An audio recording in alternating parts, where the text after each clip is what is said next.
Oman, a land of myth and legend.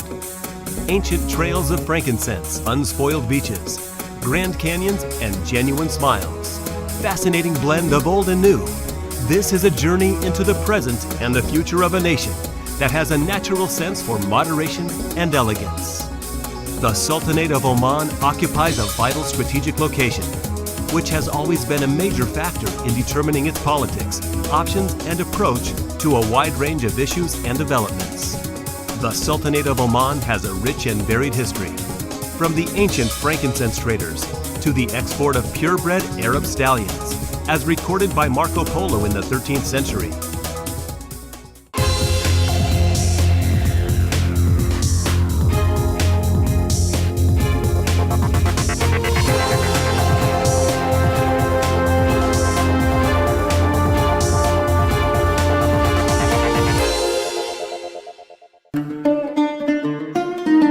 Situated as it is at a crossroads linking Asia, Africa, and Europe, the Sultanate of Oman has been a center of trade, commerce, and cultural exchange since antiquity, surrounded by the waters of the Gulf of Oman and the Arabian Sea.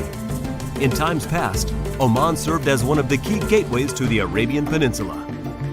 Located on the western flank of the entrance to the narrow Straits of Hormuz, the entrance to the Persian Gulf, and the world's most important thoroughfare when it comes to the transport of oil and natural gas, modern-day Oman is no less a country of geopolitical and economic significance. Covering some 309,500 square kilometers of mountain, desert, and coastline at the southeastern tip of the Arabian Peninsula, to the north and west, Oman borders fellow Gulf Cooperation Council member states, the United Arab Emirates, and the Kingdom of Saudi Arabia. To the southwest lies the Republic of Yemen. Oman today has a fast-growing population of more than 3 million, more than 70% of whom live in urban areas. Friendly relations between Oman and the U.S. stretch back a long ways. It was during George Washington's presidency in 1790 that the first American ship, the Rambler, arrived at the Omani capital of Muscat. In 1834, that Oman and the U.S. signed their first treaty, establishing friendly diplomatic and trade relations that carry on to this day. It was during this period that Oman maintained a naval fleet considered one of the most powerful in history. Fast forward to the 20th century and the reign of His Majesty Sultan Qaboos bin Said Al Said, who has governed Oman since 1970 as both head of government and chief of state. Oman's last consultative assembly election was held on October 15, 2011. Some 520,000 Omanis were reported to have registered for the election, an increase of 388,000 from the previous election in 2007. Some 1,300 candidates stood for election, 77 of whom were women, the greatest number to date. Crafting and implementing a series of 5-year national strategic development plans over the past 4 decades, Oman's economy has expanded every year but 4, 1978, 1987, 1990, and 1999. Regaining momentum since being thrown off course by the banking crisis and global recession of 2009, Oman's GDP rose 4% in 2010 and 5.5% in 2011. Real GDP gained steam in 2012, increasing an additional 8.3% in 2012, according to Finance Minister Darwish al-Balushi. Development and growth have posed challenges, however. Sultan Qaboos in spring 2011 announced plans to grant the bicameral legislature greater powers, establishing an ad hoc committee to amend the country's basic law to reflect this. Offering a more broad-based assessment of socioeconomic conditions and the quality of life, Oman scored .705, according to the UN Development Programme's Human Development Indicators (HDI) 2011 report, 90th of a total of 187 countries for which a wide range of comparable data are compiled, higher than the .641 average HDI score for the Arab states region. As summarized in the BTI 2012 Oman report, Oman's 8th 5-year plan, 2011 through 2015, presented in November 2010, concentrates on economic diversification, the creation of jobs for Omanis, the encouragement of foreign investment, and an expansion of the private sector's role as the key components of the move toward a post-oil economy.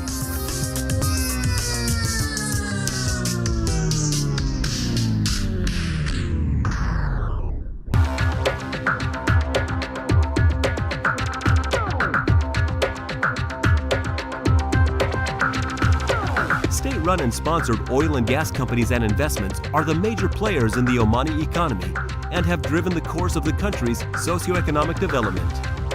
Continuing efforts to support and encourage international investment in the oil and gas sector, Oman's Ministry of Oil and Gas in 2009 signed production sharing agreements with 4 international oil companies. As of year-end 2009, 22 companies were involved in oil and gas exploration and production across 32 concession areas, employing and training Omanis, making use of local resources, and contributing to local communities and the country's social and economic development. The oil and gas sector in Oman is open to all international companies, and we have currently more than 18 companies from all over the world. Normally we have a tendering process. Whenever there is a new block is open in the oil and gas sector, we tender it and then the companies compete. Everyone submits its proposal, and based on the terms that they submit, the best terms, the best proposal, we allocate that block. So there's no really preconditions, there's no restrictions, there's no limitations. According to the U.S. Energy Information Administration, Occidental Petroleum has the largest presence of any foreign firm and is the second largest oil producer in Oman. Other major players include Shell, Total, Partex, BP, CNPC, Kogas, and Repsol. Crude oil production in Oman is increasingly reliant on enhanced oil recovery techniques and technology, a field in which Oman is considered a regional pioneer.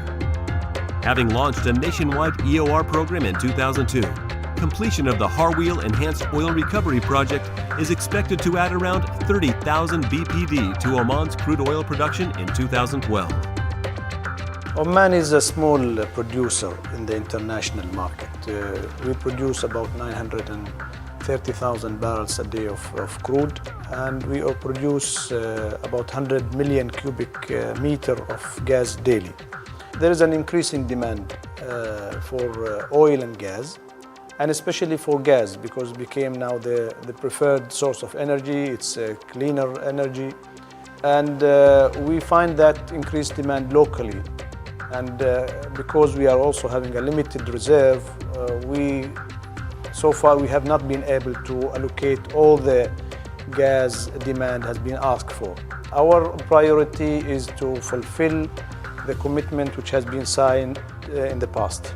We are working hard, of course, in the exploration front, and that's why we attract international investors, international companies with new technologies, with new know-how, because also with time, technology improves. And reserve, which used to be very difficult to extract and to produce, will become accessible, and you can produce it economically and feasibly.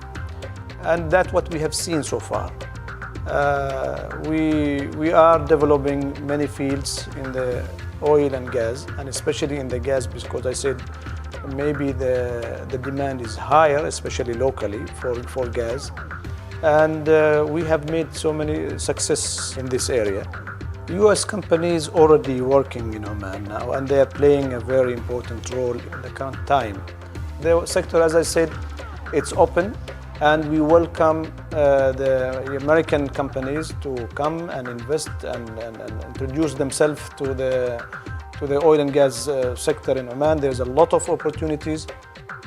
We spend on an annual basis about $10 billion in the upstream only. There is a scope for any new technology. We welcome it, because at the end of the day, we're looking to improve efficiency and productivity of the sector.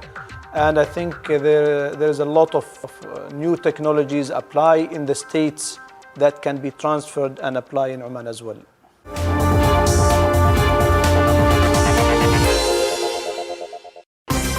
Rub� Energy Services, the Omani specialist in well drilling, well engineering, and well services. This dynamic enterprise, fully owned by Oman Oil Company, was launched in 2007 with only 4 rigs. Rub� Energy Services now has 13 rigs and has built up its workforce of over 1,400 Omani employees.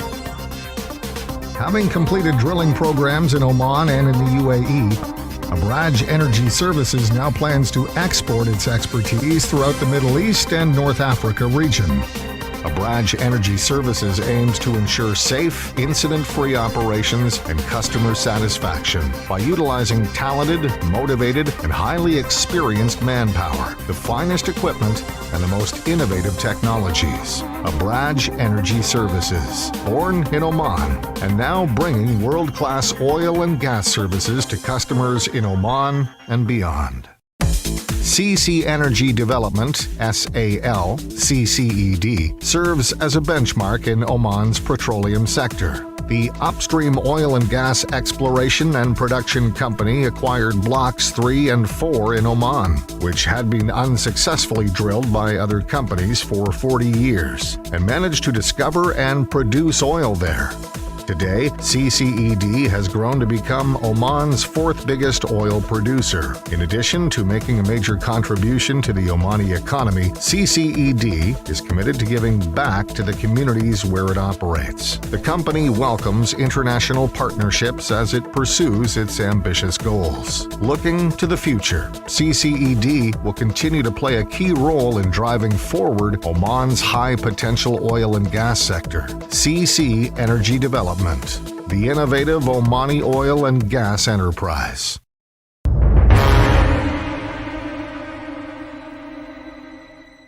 Midwest Oilfield Services has built a strong track record of providing drilling services and solutions to global oil operators in Oman. With over 900 wells successfully completed, Midwest Oilfield Services ensures delivery of services and solutions on time, in a safe and controlled manner, conforming to local government regulations, ISO 9001, 14001, and 18001 standards. Midwest Oilfield Services, your partner of choice in Oman. Dalil Petroleum is helping to make sure Oman's hydrocarbon resources are exploited responsibly. Operating in Block 5, Dalil Petroleum is a joint venture project under the direction of the Omani government. Thanks to its advanced technologies, optimized processes, and dedicated human resources, Dalil Petroleum, creating value and long-term benefits for the people of Oman.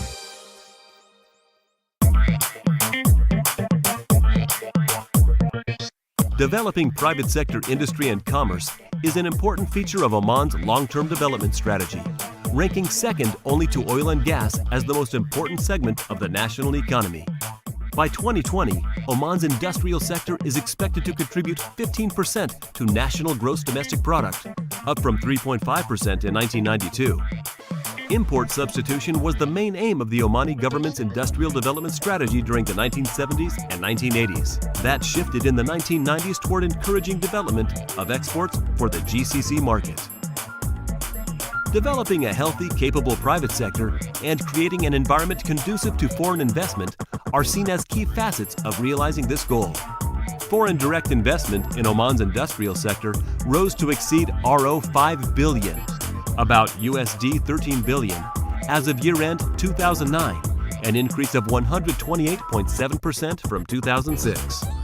Oman has grown in the past 40 years under the leadership of His Majesty the Sultan of Oman, and still continue to be developed. They are basically building roads and developing highways and buildings and bringing new industries into the country, and they're creating an atmosphere for the foreign investment. It's a beautiful place. The sea and the mountain and the desert makes a beautiful setup for the living and bringing the children up in this area. So it is quite a bit of opportunity for the people to come.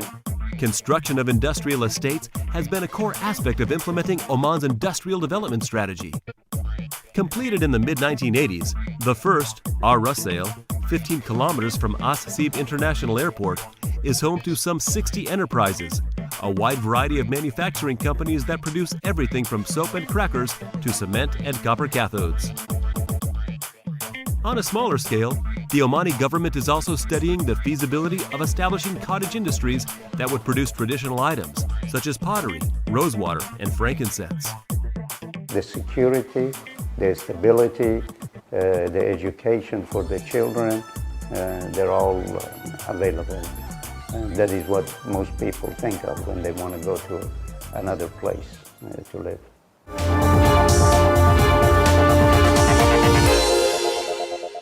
Salalah Macaroni Company, named Best Factory in Oman in 2011 and 2012, provides world-class pasta products for Africa, the Middle East, and other global markets.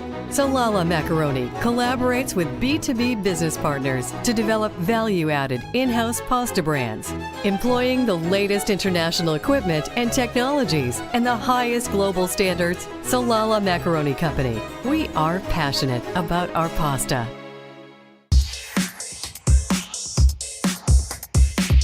The Omani government, in line with its intention to further develop and diversify the country's economic base, in December 1999, launched an initiative to restructure and privatize its electricity and water sectors. Guided by policies and regulated by the Authority for Electricity Regulation, young independent power and water companies spun off from the mining of housing, electricity, and water are now focused on developing new markets for electricity and water, as well as looking to change the composition of the power sector's generation mix. The law was for the regulation and privatization, so it did map out the future privatization of the sector. But as of now, the only segment within the overall electricity sector which has been privatized is the generation sector. So the benefits from that we see within the generation sector specifically, with the inclusion of international participants, is exceptional. I mean, the interest that's there, quality of operation post-bid once the plants get commissioned, the competitiveness of that we get and we analyze, the transfer of technical know-how to the local participants.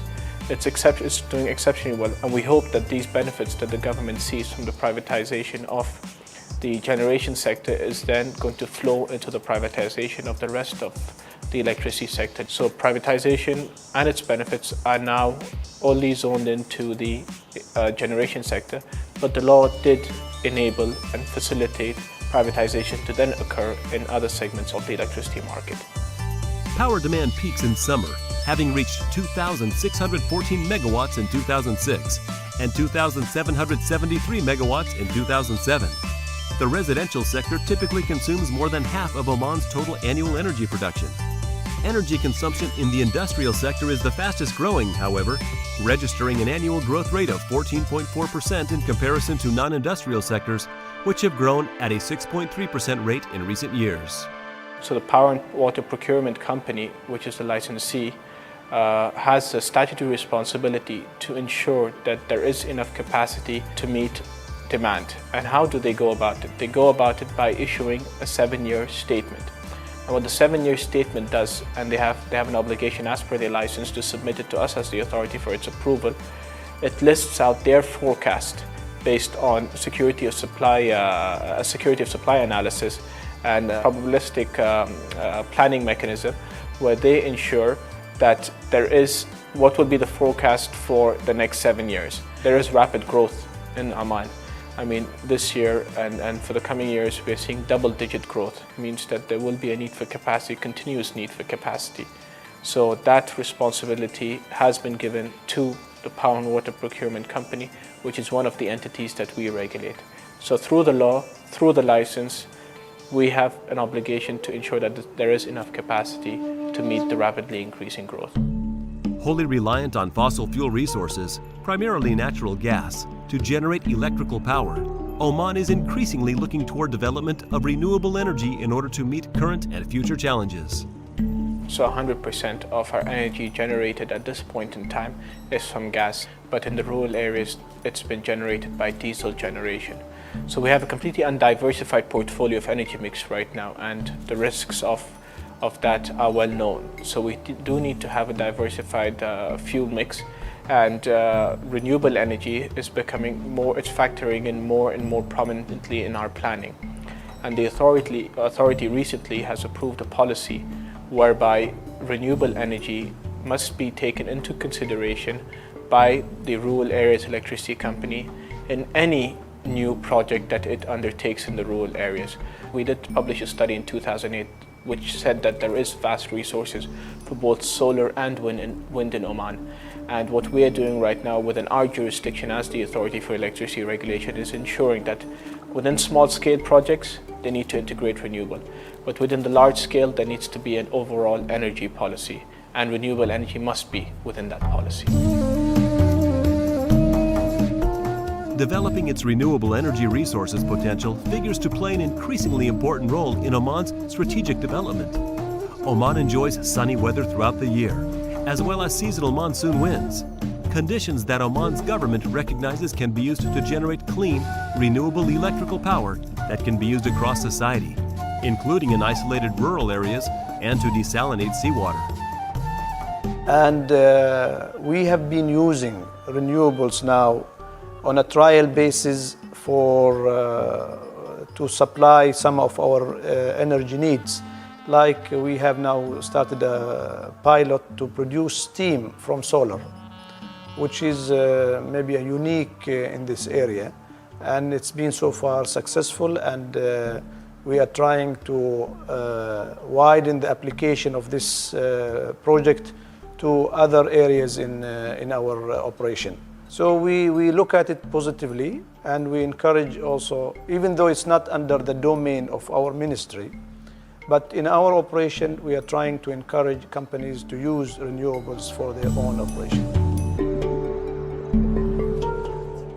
There can be companies from the US contacting the Rural Areas Electricity Company and providing them with solutions for these small areas, where they can actually submit bids for these small-scale projects, which probably would interest the Rural Areas Company, and they can take that into consideration and work to implement these small projects. There's a huge amount of investment that we've approved, but we do realize that there has to be the technical capabilities of these companies, and companies such as the ones we have currently in the sector, they can use the experience, the international experience, where companies with the technical know-how from the US in supply and distribution can actually tie up as a knowledge, as a management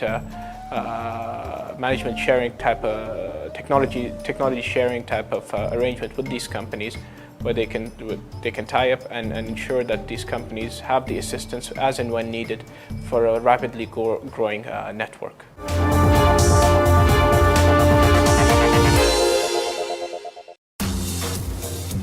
A civilization exceeds 3,000 years under and above ground yet to be explored. Sohar is the city of Sinbad and Ahmed bin Magid, explorers and businessmen. Sohar has the ingredients of nature: sea, plains, valleys and mountains. It is 200 kilometers from Muscat and Dubai. Suntan, fishing, mountains and palm trees climbing, golfing, bowling, Nordic walking and more are awaiting for you.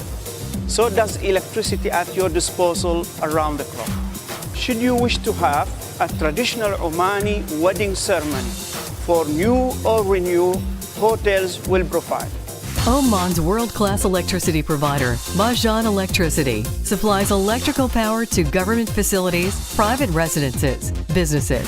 Marjan Electricity is well known for its international standards, security, and reliability. Highly trained employees, attractive cost, support for renewable energy, demand-side management, environment, and strong commitment to corporate social responsibility programs. In May 2013, Marjan Electricity opened its state-of-the-art green building headquarters in Sohar, one of the fastest-growing industrial hubs and tourism destinations in the Middle East. With its cutting-edge port and high quality of life, free zone, Sohar is a key driver of the Omani economy. As more and more local and international investors and companies set up operations in Sohar, Sohar is geared up for your investment and visit. Welcome to Sohar. Oman Electricity Transmission Company occupies a unique position within the Oman energy sector by transmitting electricity from the points of generation to the loads centers throughout Oman. OETC is committed to delivering outstanding services through the reliable, safe, and secure transmission and economic dispatching of electricity, with a focus on the environment and sustainability. OETC, supporting the ongoing development of Oman. Rural Areas Electricity Company, the innovative, reliable, cost-effective supplier of electricity and drinking water to Oman's rural Musandam, Al-Wusta, Masira, and Dhofar governorates. This fast-growing enterprise, founded in 2005, was recently named the #1 company in the Middle East in leadership. It has been doubling its capacity every 4 years and currently operates 52 power plants and 6 desalination plants. Creating jobs for Omanis is another goal for Rural Areas Electricity, which has achieved a 92% Omanization rate. The company places a high priority on staff training and operates its generation facilities, production plants, and distribution networks in a safe and environmentally responsible manner. Rural Areas Electricity Company lives up to its motto: sustainable energy, community values.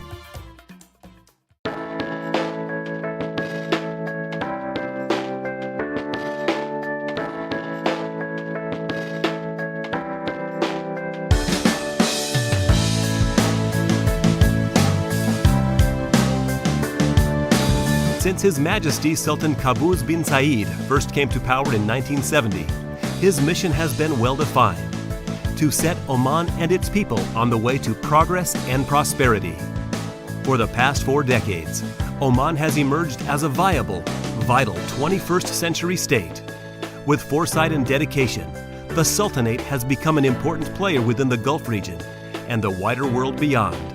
Today, Oman is crisscrossed by multi-lane highways, which ensure that the country is fully accessible, both physically and technologically, to the rest of the world. While decades ago, Oman was totally dependent on the revenues from its oil and the expertise of foreign labor, today it has achieved enviable success in its aims towards diversification and Omanization. The firm principles on which such developments were made, under the wise leadership of Sultan Qaboos, are destined to continue into the future, and with them Oman's stature in the international community as a positive force for peace and progress at home and abroad. From the ancient frankincense and horse traders to the modern economic zones, ports and airports, from green wadis to the endless desert dunes, we give you Oman.